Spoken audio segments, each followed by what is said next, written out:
విలక్షణమైన నటనకి పరిపూర్ణమైనటువంటి రూపం కోటా శ్రీనివాసరావు గారు. మహానటుడు, ఒక లెజెండరీ క్యారెక్టర్ యాక్టర్. మా ఇద్దరి నట ప్రస్థానం కూడా ఒకే సినిమాతో ప్రారంభమైంది. అది ప్రాణం ఖరీదు. అఫ్కోర్స్ ఇక్కడే నారాయణమూర్తి ఉన్నాడు. నారాయణమూర్తి కూడా ఆ సినిమాతోనే ప్రారంభమైంది అనుకోవచ్చు. సో సుదీర్ఘమైనటువంటి ఈ నట ప్రస్థానంలో మా అనుబంధం వెనవేసుకోవద్దు, అంతా ఇంత కాదు. ఆయనతో నటిస్తున్నప్పుడు తెర మీద ఆయన నటనను చూసి అద్భుతం అనుకోవడం వేరు.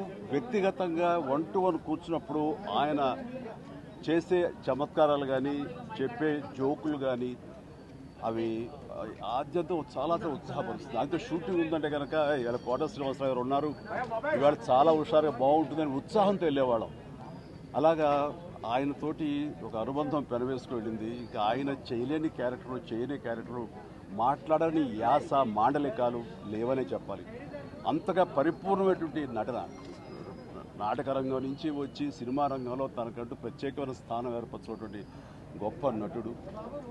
ఆయనతోటి నాకు ఎన్నో సినిమాల అనుబంధం ఉంది. ప్రతి సినిమా ఒక్కొక్క అద్భుతమైనటువంటి నాకు ఒక ప్రత్యేకం. అండ్ అలాంటి మా కోట శ్రీనివాసరావు గారు ఈ రోజున లేరు అనుకోవటం అనేది నిజంగా చాలా తీరని లోటు. అండ్ ఇది వాళ్ళ కుటుంబానికి, పరిశ్రమకి తీరని లోటు. అలాంటి మహానటుడు, అలాంటి వైవిధ్య పాత్రలు పోషించేటటువంటి విలక్షణమైన నటుడు మళ్ళీ వస్తారని అనుకోవటం లేదు. అలాంటి నటుడు మనకు దొరకరేమో కూడా, ఉండరేమో కూడా.